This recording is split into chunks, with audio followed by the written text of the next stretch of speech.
Welcome to Overwhelmed to Overcomer podcast with coach, encourager, and strategist Anna McLaughlin. If you're a Christian woman who has big dreams rooted in an even bigger God, but most days those dreams feel completely out of reach, trust me, I get it. As a homeschooling mama of four, entrepreneur, investor, and all around wearer of many hats, I am right there with you. And yet, the Lord invites us to live out our God given purpose now in the midst of the madness. So, let's explore together how we can know our calling and walk in it today with clarity, with courage, with each other. It's time for you to live the life you love and love the life you live. Let's do this thing.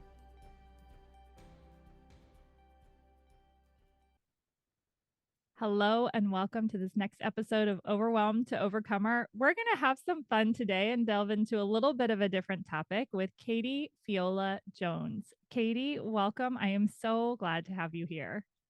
Hey, Anna, thanks for having me. I'm really excited for this conversation.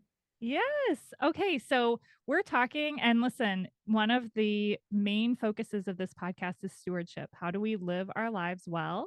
As all of you listening know, as you, my friend, know very well. So, Katie, tell us a little bit about how you intersect with that idea of stewardship. This journey has been quite crazy. I Getting here has been a very winding road, I would say. Lots of ups and downs and twists and turns, and I think even going backwards at times. And Yeah.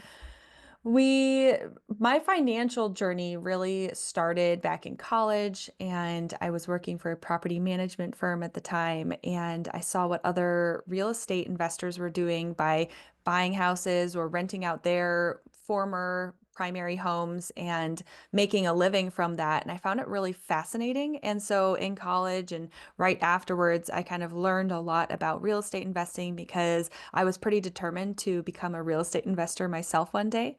And my husband and I were dating at the time, and I kept telling him, I'm going to do this and it's going to be my thing and I'm going to be really good at it. And he's like, well, why don't you like wait at least until we're married and we can kind of do it together. So I held off, and then we got married in 2018. And a few months later, like literally three months later, we bought our first rental property.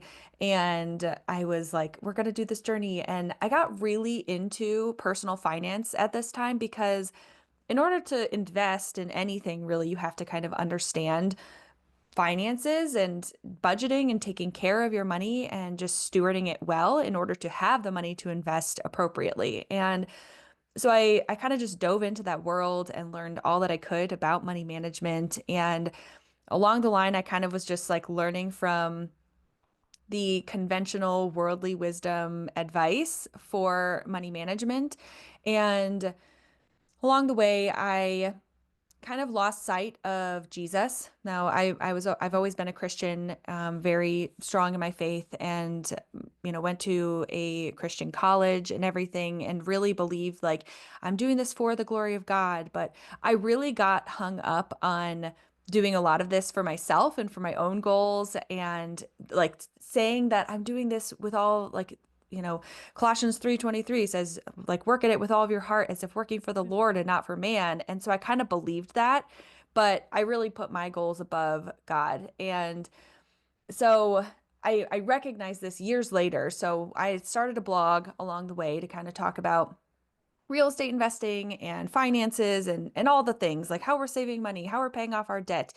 And I recognized a few years into this journey of blogging and then even starting a YouTube channel that I really was falling prey to the concept of the prosperity gospel because I basically was asking my money to do for me what only God can do for me, which is like give me purpose and worth and value and even like security and a hope for my future. Like I was putting all of this into my money. And Tell me about that. How did you yeah, identify that? so I read a book. It's called Getting Over Yourself, which is a great title, super funny. It is a I great just title. I love it. And that book really opened my eyes to this idea of kind of the new prosperity gospel where it's all about us and our comforts. And he has this whole really great chapter in there called like it's all about the idea of like hashtag blessed and how we use that phrase. Like we put hashtag blessed on like lots of our photos of fancy vacations and newer houses and nicer cars.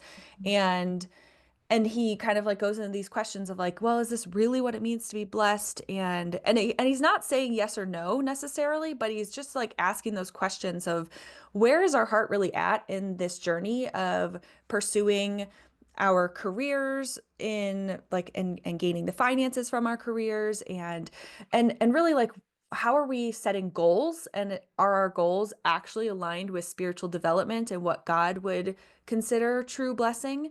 And so I reading that book was one of those ones that I'm like, oh my gosh. And I also read the book Redeeming Money by Paul David Tripp around the same time, and that Ooh. one is really great. I actually have it sitting here because it's one of those books that like I like next to the Bible when I talk about when I like teach personal money and finance and stuff. Besides the Bible, this book is like the second go-to that I have when I like teach and help clients with their money. And I love giving it to all my students and clients because it really, I mean, it's called Redeeming Money, how God reveals and reorients your hearts. And it's so good Mm. because it really helps you understand like money management and the problems that we have with our money really stem from our heart challenges and heart issues and Yes. like sin at the stem of it. So, yeah, Yeah. this was like a part of that journey where I kind of understood like, oh, my sin really is taking over this, but like the enemy is really trying to tell me that I am doing this for God, but then he's like subtly like allowing me to make my goals and my comforts and the things that I want to achieve or that I think I deserve, he's making those more important than just simply God alone. And I was really Hmm. holding on to those goals very, very tightly. So, Yeah.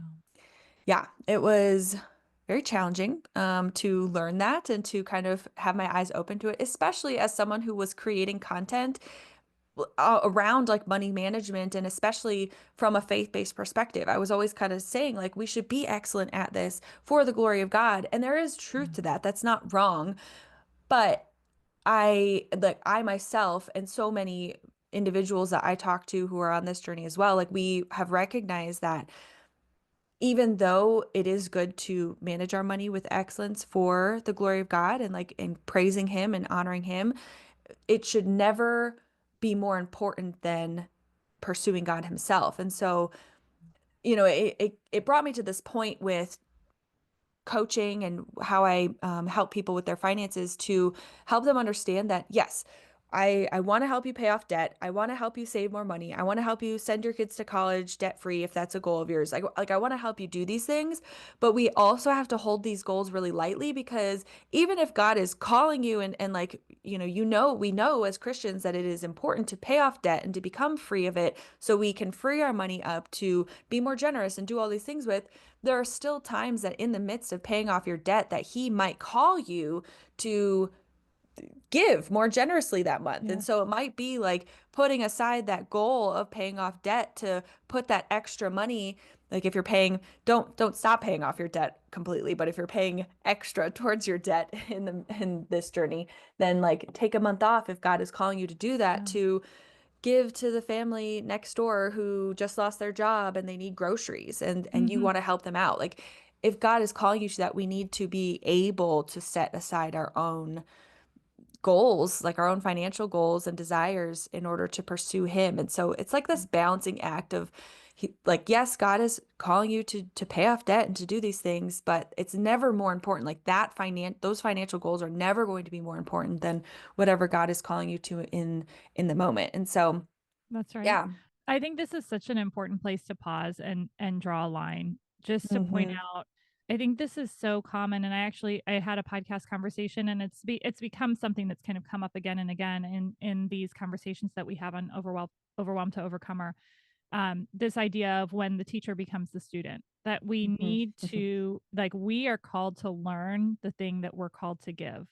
And so there's this continual humbling that I've felt so many times where it's like, here I am, I'm out here, I've got this message to share. And then it's like, and I'm 5 degrees off and I'm 90 degrees off sometimes.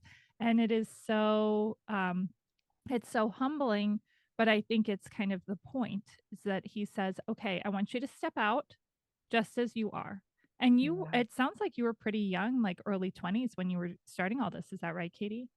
Yeah, yeah, my husband and I, we got married when we were both 24, and so that's when we bought our first rental property. It was actually right before we bought the first rental property right before I turned 25, and I kind of Oh, joked that it was like this almost like a birthday present. And then a few years later, we actually paid off all of our student loans it was like on my birthday, a few years after that. So I think I was 27 or something. And yep. so, yeah, These are it's great been celebrations. an early journey of, Yeah. and that's, I really love helping people who are on the younger side who have, recently graduated college and they're getting into these early stages of their career and they're kind of like, wow, this is the first time that I'm earning money and like don't need Mhm. my parents to help support me. And what do I do with this? Because I've never been taught how to manage my money and especially in a way that's like with stewardship at the base. Like, how am I Yes. really going to be able to honor and glorify God and take care of Mhm. my family and do all these things? And so I love like helping people who are in that place because that's where I was when I started. I'm like, no one really sat me down and taught me how to have a budget myself. So They here don't I do that am in trying to figure it college. out. That's part of why we Yeah. homeschool because 'cause we're like, you walk out, you don't know how to balance a checkbook. You don't know Yes. really like, oh gosh, I remember when I was working at the law firm, I read the book Rich Dad, Poor Dad. Have you found that Yep. one? Ugh. Oh yeah. Oh, yeah, we talked about it a bit in our Hmm. pre-interview conversation, and it blew my mind just to realize because here I was several years into a law practice, and I still did not understand that it was not your paycheck that determined your wealth. It was how much of your paycheck you kept that Yep. determined your wealth, and that in actual fact, that oftentimes we just become more and more bound the more we Mm. make because our expenses increase. Yep. And most notably, we're purchasing more liabilities instead of assets. Yeah. And when we Yeah. really look around at what's an asset and what's a liability, and for anybody who doesn't know, I've talked about this in here before, but an asset is anything. Robert Kiyosaki's definition is very aggressive, and I'd love your thoughts, Katie, on this. But he says an asset is anything that puts money into your pocket, and a liability is anything that takes money out of your pocket.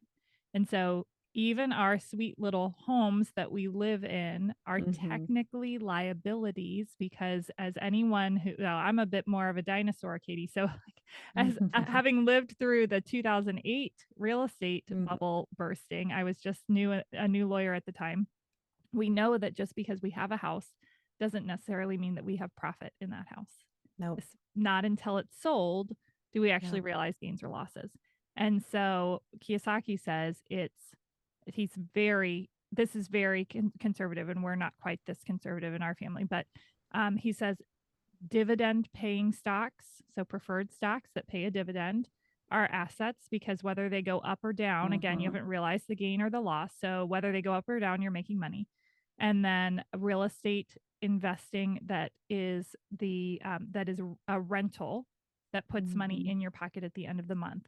So even flips, you're working for your money and you don't know what's going to happen if you're going to make that money or not. And then he Right. has some other things on the list that I don't understand as well, like commodities that I'm just like, we're Hmm. just going to leave that somewhere else. Hmm. So I mean, that's it, and you start to look Yeah. at what do I own? And you buy Yeah. the shoes and you buy the clothes and you buy the furniture for the house. And it's like when I realized those are all liabilities, it changed my spending habits. So, I I align a little bit with that.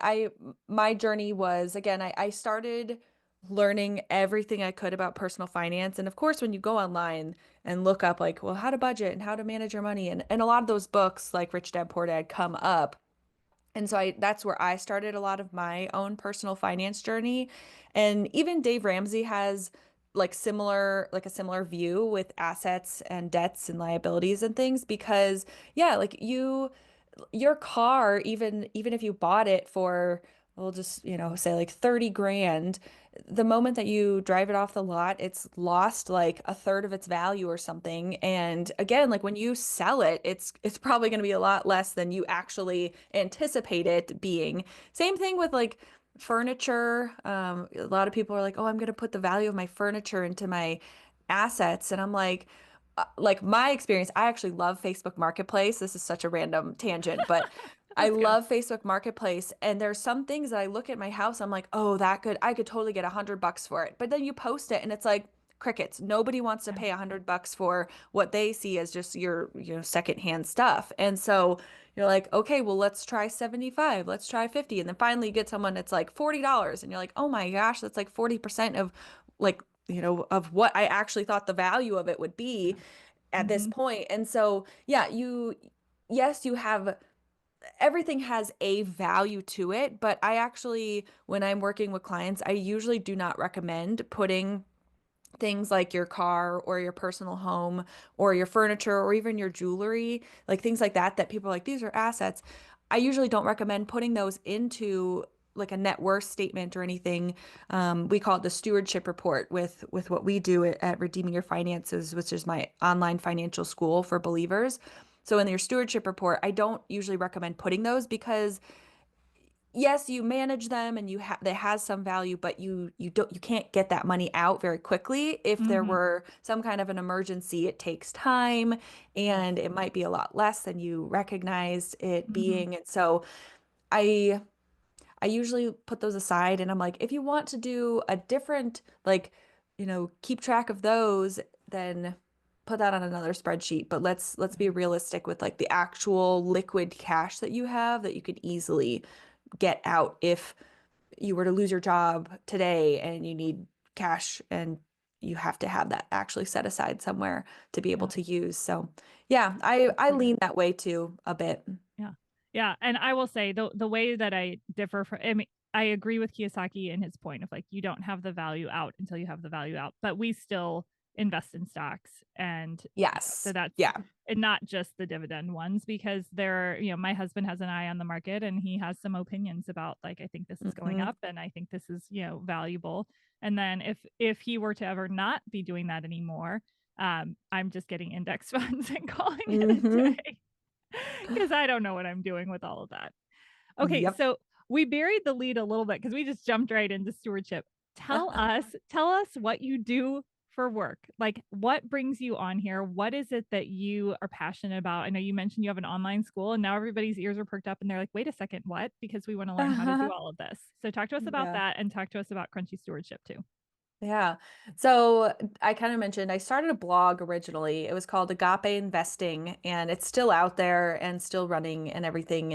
And that's where I began my journey was just blogging about personal finance and money management and how to honor God with all of this.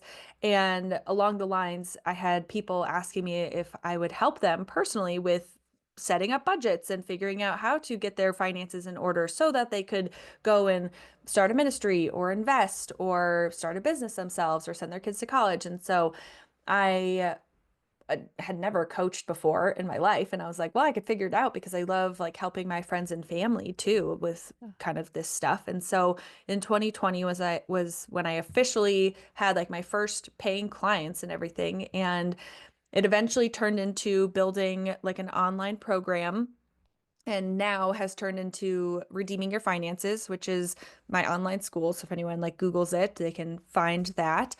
And now I'm kind of doing I do a lot of stuff. I would consider myself kind of like a faith and finance content creator even because I love like creating YouTube videos. And so I do a lot of that. That's what a lot of my time goes into as well. So I'm coaching and I create free content. And then more recently, my cousin and I, she also is kind of in this personal finance space and just getting started. Her and her husband are just kind of getting started as money coaches themselves.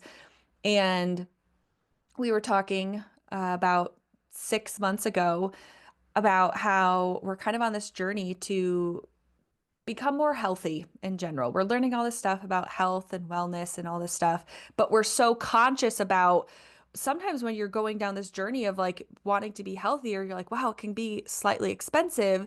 And Yes. so us as like money coaches are like, how do we do this in a way that's like being good stewards? Like, how do we actually manage this and not spend an arm and a leg on all the stuff? Because it can be really easy to just go and get in and do all the stuff And so we're kind of making those decisions of like, what is the most important? How do we decide where to spend our money? And so because we started having these conversations, we actually decided to start a podcast because I was like, let's just start recording these conversations and what we're learning about health and wellness, and then how we can do it in kind of a cost-effective way without spending an arm and a leg and going too Mm. overboard. And yeah, so now we have a podcast as well. I love it. And that's actually that I mean, I can't help but talk about financial stewardship because for me, when I learned how to not buy the liabilities, all of a sudden it no longer felt impossible to leave law. And Yeah. so, we all and we talk a lot about purpose in this podcast, really walking out the things that the Lord has called each of us to do uniquely. And when we are bound by the paycheck to paycheck life, that does not feel so possible. And we can start to get caught up in these limiting beliefs and say, well, I would tell anyone who would listen. I've said Mhm. it in here before. I would tell anyone who would listen way back when, 15 years ago when I was first lawyering, I could never leave my job. I could never leave my job. I Mhm. could never leave my job. I could never leave my job. And then, of course, now I'm telling my brain what reality we're creating. Well, that's impossible. I'm not even going to look for solutions. The Lord very clearly directed me. You need to flip that. Yeah. And you need to start asking, what if I could? How might it be possible for me to leave this job? And through that all of a sudden these possibilities started coming in, this deeper understanding of the role of money in our lives as believers Mhm. started to take form. And I started to realize when I'm buying liabilities, I'm kind of purchasing my own pleasure. Oh, I Mhm. had a rough day at work. I'm going to go buy some shoes. Instead of just sitting in that gap and going, Lord, I had a rough day at work. I'm sad. I don't like that I'm here. It's disappointing, Yeah. and then we Yeah. have to reckon with the feelings instead of just kind of shift our state through these essentially they become idols because they're taking the Yeah. place of the role that God is offering to play in our lives. And so I'm sitting here going, we were going to talk about something else, but I can't let go of this financial stewardship piece because it's so Yeah. important. But because it's about more, I think your unique perspective about how do we steward our health well is a Mhm. lot of my listeners are crunchy mamas too. They Yeah. really care about, we're really curious in this little container that we've built here in our corner of the podcasting world to go, okay, Mhm. we're not just going to take what's given. Just because somebody hands us a prescription doesn't mean we're just going to run and fill it without thought. We may decide to fill it, but we may decide to do something different instead. We may decide to call somebody that's different from, the traditional route. And Mhm. I do find there was a season where I assumed if it was expensive, it must be holistic almost. Like it got to a point where it was like, oh, we just have to pay the Oh. money. Isn't that interesting? Oh, we just have to pay the money. And then I realized, huh, Soleil water's like super cheap and Epsom salt baths are super cheap. Oh, And yeah. putting your toes in the grass is free. Taking a walk, deep breathing, sleep, hydration, eating Mhm. nourishing foods, not getting all toxic in my thoughts. Hey, Mama, let me ask you a question. When's the last time you gave yourself some white space? I am not talking about a trip to the bathroom alone or even the grocery store. When's the last time you had what I like to call some no one needs me time? For homeschooling entrepreneurs, time like this isn't a luxury. It's actually a key component to a healthy business, homeschool, and family life. So, if you're ready for your next respite, whether it's you by yourself, you and your spouse, or a family trip, join us at our peaceful haven, Just Like Paradise, located on gorgeous Oak Island, North Carolina. This 3-bedroom house is just a short walk to the ocean and nearby restaurants. It has a screened-in back porch with fireplace that is to die for, hot tub, and even a fire pit if you're feeling ambitious. Book through the link in the show notes, and then you have a unique discount code, podcast100, to get a $100 discount on your stay as a thank you for being one of my listeners. Get your next getaway on the calendar today. So talk to me about what have you found? Let's get real practical. What have you Yeah. found in the world of the crunchy kind of crunchy life where we're moving away from all allopathic and maybe just investigating what else could I do to steward my health. And how are you navigating that while still stewarding finance as well? Yeah. It can be really overwhelming, because as you start learning things, it almost seems scary because you're like, oh my gosh, I feel like everything is out to kill me. And you're like, I need to avoid all these toxins and crazy things. And I need to get, yeah, like the expensive stuff out there in order to survive and not get chronic illnesses and things like that. And so I think one thing that I have really, I mean, kind of exactly what you're saying is that the I think on both ends of the spectrum, there's the kind of the quote unquote traditional medicine. So our Western medicine that says you have to do all these interventions in order to be healthy. But then even on the like non-traditional, like the now like the what I actually consider as the more traditional, because it's like what the world started out with, like Jesus For even was for centuries and exactly centuries. centuries doing like essential oils and herbs and things like that. So the quote unquote non-traditional, but more traditional Yeah. medicine, that world also can be very overwhelming because at times like you get into it and you're like you need all these expensive oils and you need to buy all the expensive supplements and you need to get all the expensive like air filters and like red light therapy things and so you could get really into it where you're like I need all this stuff. But what I've actually been recognizing and learning is that sometimes just getting back to the pure basics is actually the way that can make this whole journey really affordable. So exactly what you're saying, like thinking of food first as like nourishing and healing and thinking about what you're putting into your body can really be game changing as far as like what happens with your health because I mean, so many of the things that we put into our bodies that aren't good, like seed oils and sugar, these are linked to all these like chronic diseases and illnesses that, okay, if I just start to switch my diet to healthier whole foods, even considering going organic to avoid like the glyphosate and all those pesticides and toxins, it might be a little bit more expensive to start with, but then what you kind of start to notice is that if you begin there and start making your own foods, then you don't have as many health related expenses because you're starting from the root of where all these issues come from that you can heal yourself with the food. And it's like kind of getting back to like how God originally designed it. We think as a culture that we need to fix what God designed. And it's like, no, God gave us these beautiful plants and foods and animals to eat, and they're supposed to work perfectly together to nourish our bodies and make them work properly to fight off the illnesses and beat cancers and just keep us in shape and keep us around long term and give us lots of energy. He designed it so perfectly to work together, but we think that we need to fix something that was never really broken. We just lost sight of the actual healing nature and the way that God designed it to work together. And so getting back to that can be the way that we actually avoid some of these even more expensive things. And yeah, it's really beautiful because you're like, oh God, you really did design things perfectly. Yeah. And here we Yeah. are thinking we need all this other stuff to fix Yeah, us.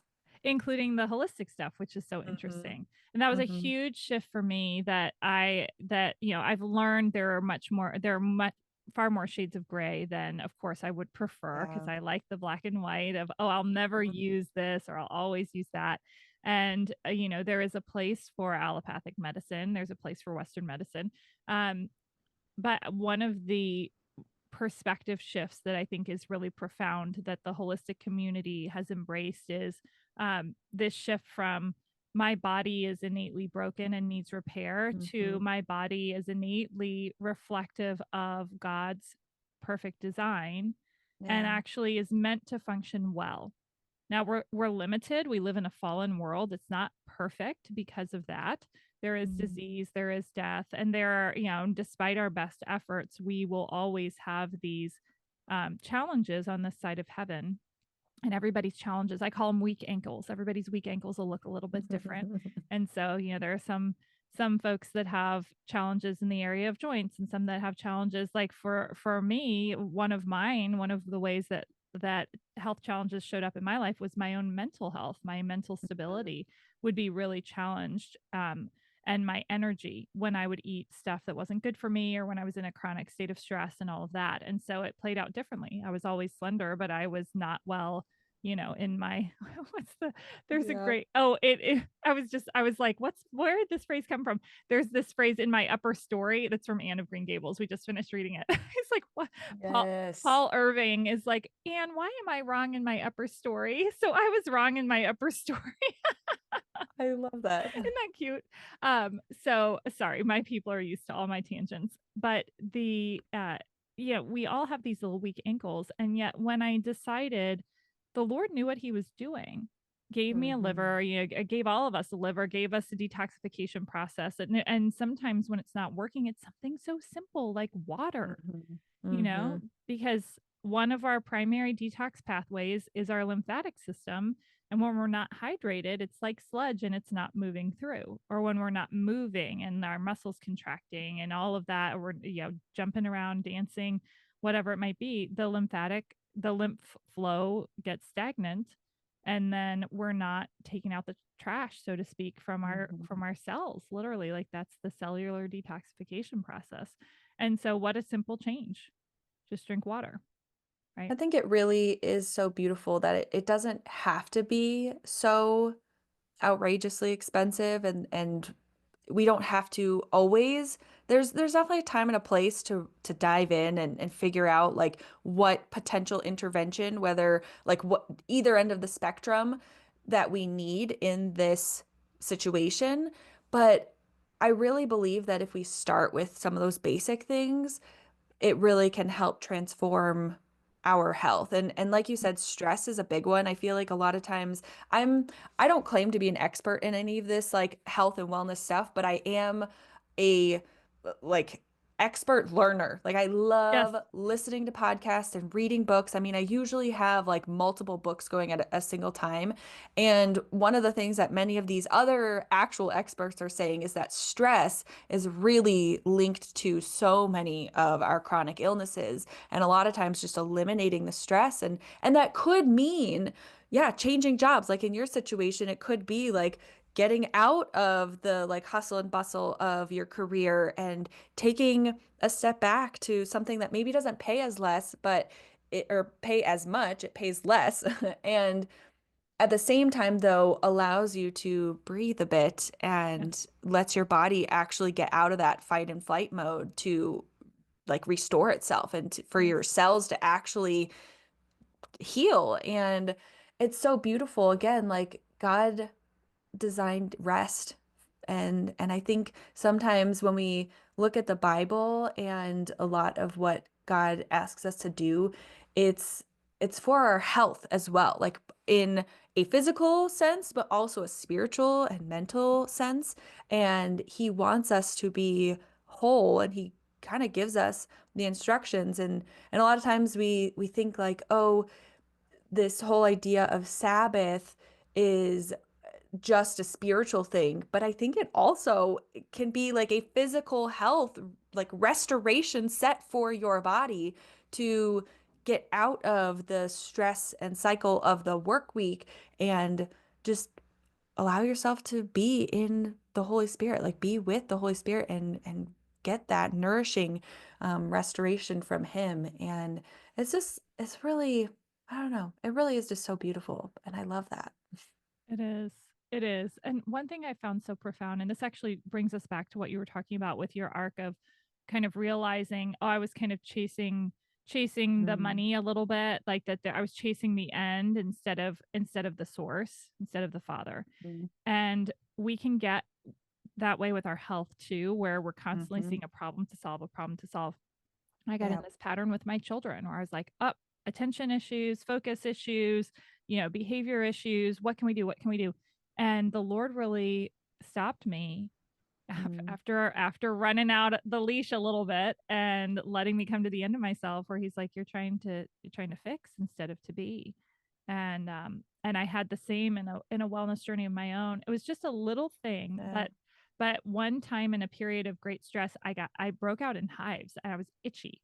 And then they calmed down, Wow. but I was still itching constantly. And I went and I paid a bunch of money for a naturopath whom I love dearly. She's brilliant. And I was taking all the supplements and I was eating all the foods and I was eliminating things and I was doing all the stuff and I was stressed just like Mm. every day. Why am I still itchy? Why am I still itchy? It went on for months. And then finally I remember telling her, I was like, I'm exhausted. I've been trying Mm. so hard to fix this for months. Nothing's moving the needle.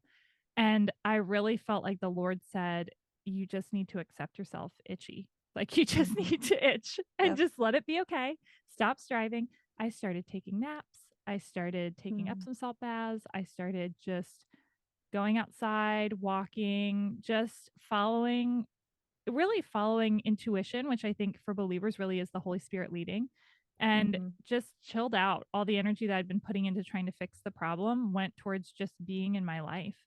And through that season, there came a point a few months later where my husband was like, Are you still itchy? Because you haven't talked about it in a while. And I was like, Oh, nope. I love that. Isn't that beautiful? Like I just stopped looking at it. It was like, Yeah. okay, I'm going to be itchy and I'm going to love Jesus and I'm going to be itchy and I'm going to love my children and I'm going to be itchy and read a book and sit in the sunshine and just let it be instead of trying to fix the problem. It's Mm. just I can be here and it'll be okay. And so I think that, it's so cool because um, as I think I mentioned to you, the last interview conversation I had was with Heather Day, and in that conversation, it was financial stewardship, kind of starting with the Father as source, and it's like Mhm. here we are again. It all comes back to Him. It always does. That we Yeah. have these principles that we operate in, and they're helpful and they're beneficial and it's worth talking about. And yet, at the end of the day, seek first the kingdom of God and his righteousness. And I love that verse. right? And here we are. Here we are once again at his feet going, okay. Sometimes we lean in and we do all the things. And sometimes we lean out and we just rest. And what's Mm. the answer? I don't know. What does he say? Right? Yeah. Over and over. Yeah, all these things can so easily become idols for us. And my friend and I, who, she's on her own crunchy journey too. And we were both just having such a real conversation about, like, I think this journey is so interesting because we do almost all kind of go through a very similar path of like hiking up this mountain and it's like, oh my gosh, like all the things and I need to learn it all and do it all in order to be the healthiest and to, again, like we almost make it seem like we're doing it for God. Like I want to be healthy so that I can continue to go and do the good work of the kingdom here on earth and we make our own health this goal that we're doing for God, but then again, it's just this sneaky way that the enemy kind of comes in and it's like, oh, you think you're kind of focusing this all on God. And maybe there's like some truth to it, but really you're pursuing this just because it's like something you can kind of control. Yeah. And that's what we both learned is like for us, it comes down to this idea of control and wanting to be able to manipulate our own bodies in a way that like makes us almost like I don't know, superhuman or something. Like we're just so healthy and we can last forever. But yeah, it can really, really quickly become an idol when we dive into this, and we just have to take it with like just balance it all. Like what are you Mm. leading me to do right now, God? And is this something that is just a simple I need to take a step back and allow stress to go away, or is there something that I do need to pour myself into to find the root cause, and it's going to take some testing and it's going to take like some type of intervention. And I think just inviting God to lead us in this is very, very important. Yeah. Yeah, I was thinking as you were talking, like, what is that? Because I think whenever we're learning something new, it is kind of that arc of Mhm. We didn't know it, and then our eyes come to be open to a new perspective. We kind of go down the rabbit hole, and as we do, there's this tendency to obsess or to all or nothing, Yeah. and then we need that redirection from the Lord. And so I just puzzle through that and say, "What is that?" Because I try to think of all the different things that I've done that with, Mhm. learning about healthy relationships, learning about healthy foods, communication styles. It's like all of a sudden, I wonder if part of it is when your eyes are open, all of a sudden you see it everywhere. Mhm. Right? When you start just like you were talking about with foods where it's like, and the seed oils and the sugar. And I remember seeing a picture, Everything. yeah, from our chiropractor who he posted a picture. This was years ago. We don't go to this guy anymore, but he posted a picture of, um, walking into the drugstore, which was supposed to be the place to get healthy, right? In theory, right? Mhm. Mhm. And there was a big sign promoting the flu vaccine and then a wall of candy and said something like take care Oh of yourself gosh. this season, right? And you're like, this is everything that's wrong with the medical model. In- Oh. Inject yourself and eat sugar and everything will be just fine. And so My you see it my everywhere and you're cousin like, and I, we just actually recorded an episode, which I think it'll actually correspond that around the time that this episode comes out, the episode on our podcast, Crunchy Stewardship, will come out, and we are talking about like our healthcare system and health insurance and the sad reality that our healthcare system really is more of a disease care system, and it really profits off of us staying sick. yep, And so I mean, that is just such a good representation of the fact that they're like, here at this store that you're supposed to get quote unquote healthy, like, come and eat all of our sugars and candies and put these mysterious chemicals into your body and let's see what happens. And you're like, yeah, well, why are we all so sick right now? Ah, mm, gosh, I don't know. It's mhm, like people, I don't know. It is silly because when you go down this rabbit hole and when you're someone who gets really into it, like me, I'm an Enneagram 3 and I love like learning all the things and doing all the things. And so I go and take out every book at the library basically about a certain subject and I get so into it. And then I come home and I tell my husband, and he's like, maybe you could just give me the bullet points and you don't have to like read the book to me.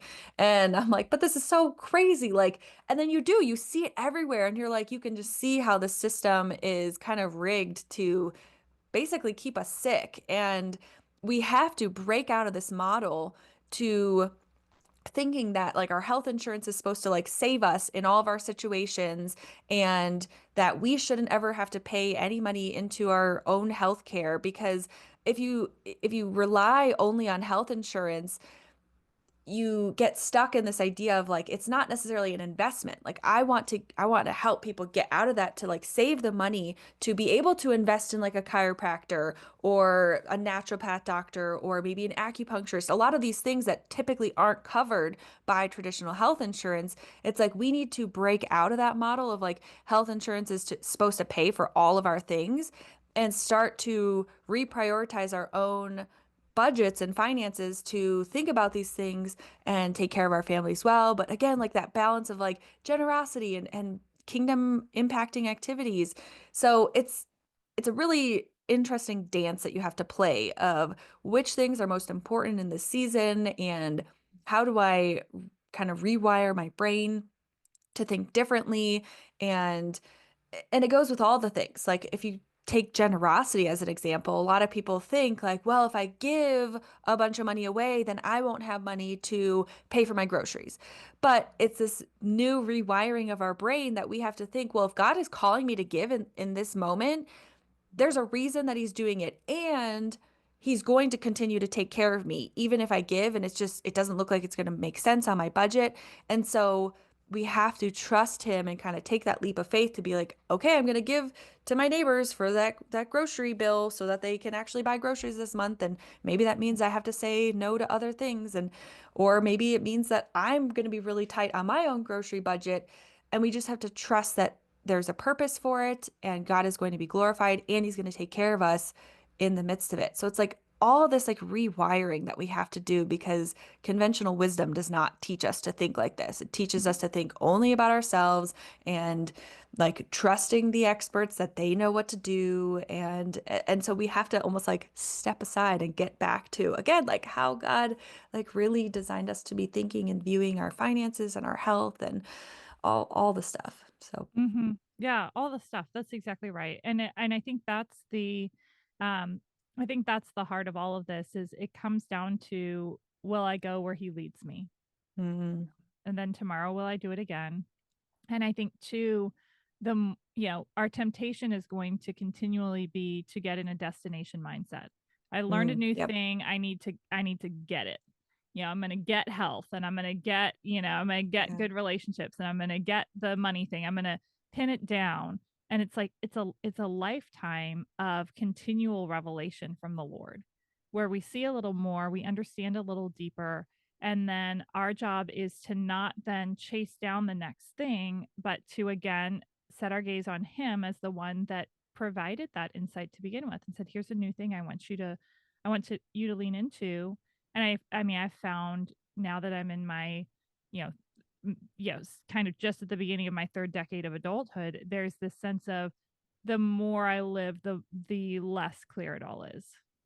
yeah, It just yeah, there's more that I know, and the more I know, the more that I learn I really don't know it all, right? yeah. And it's Oh, just and it's deeply humbling, but if I can if I can give room for the mystery of mm, just, I mean, I think even just having for us we have a child who has some learning challenges, and I spent so much time trying to figure out what's going on with this child and what do they need and how can I help.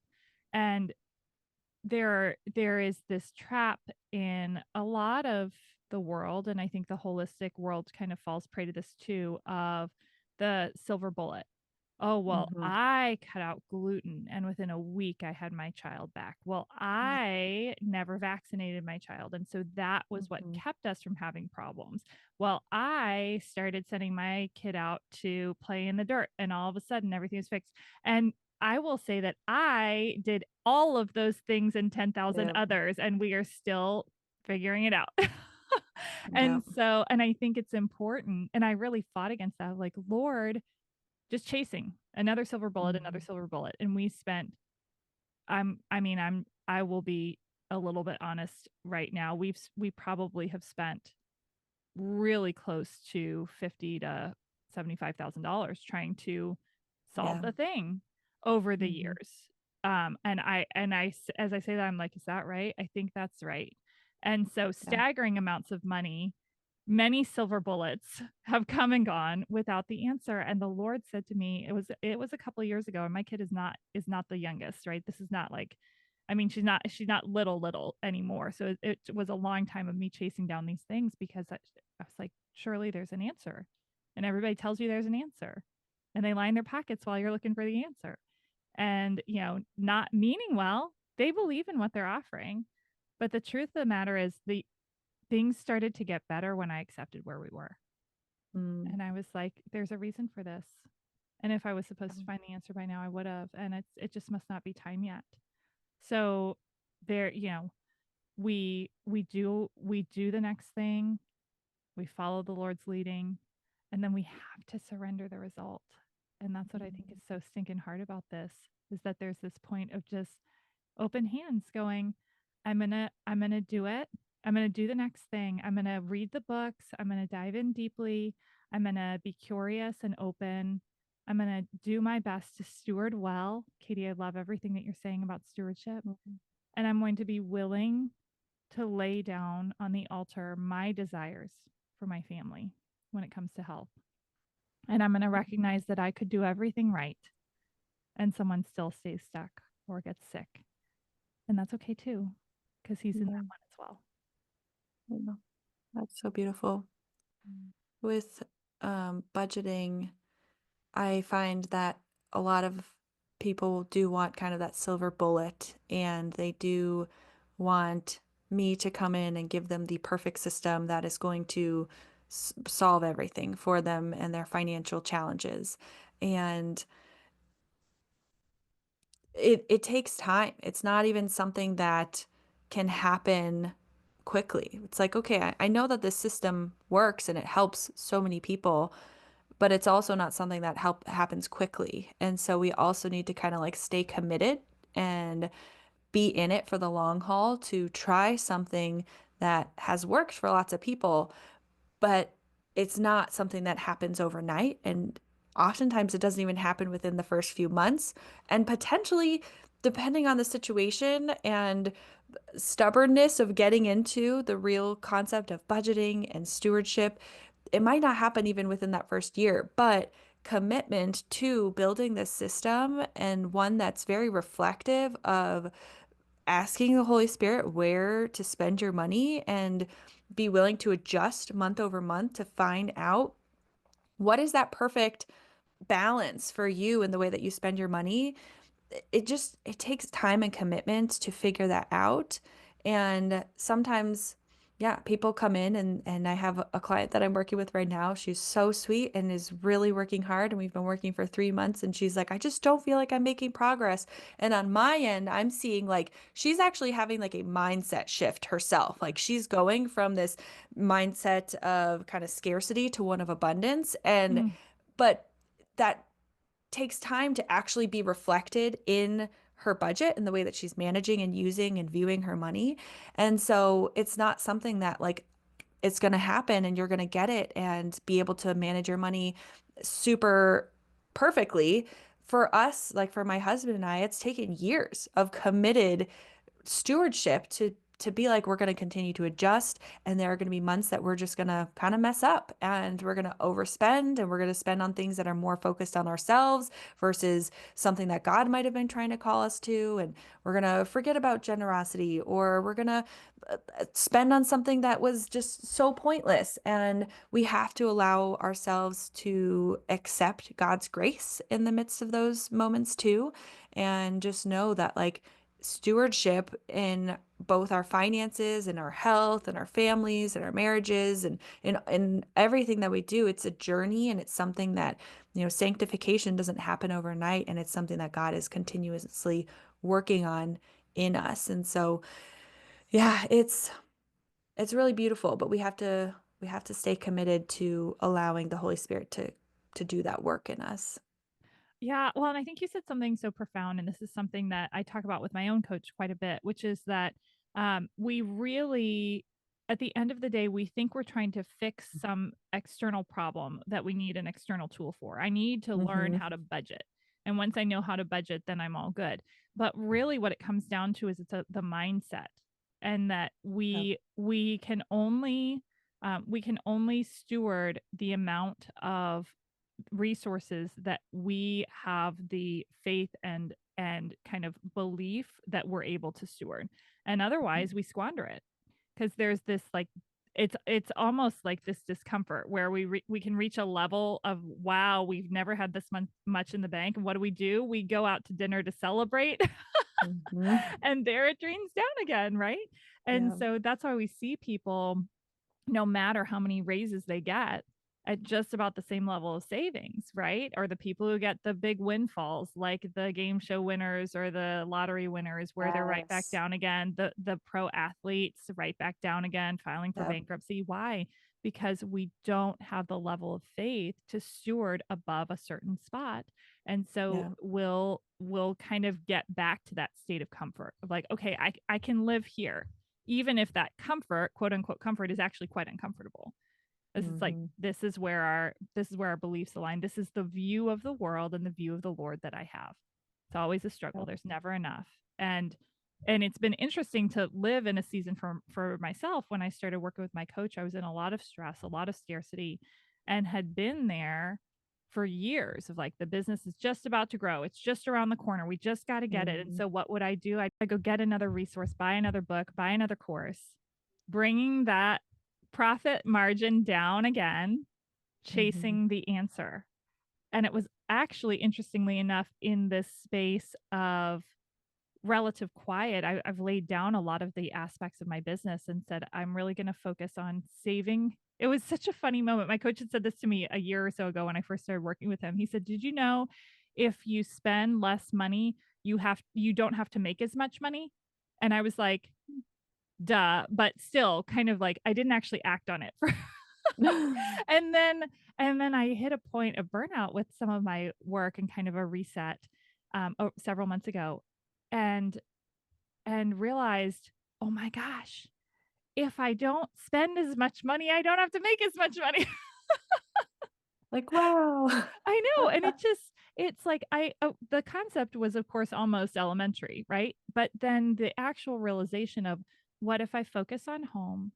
What Mm, if, and for us, one of the little changes we've made, going back to this crunchy conversation, is we've started doing more meatless meals. And oh my mhm. goodness, if you don't eat meat at a meal and you get your protein from beans instead, wow, that's like 15 bucks off the dinner for a family of Yep, 6. yep.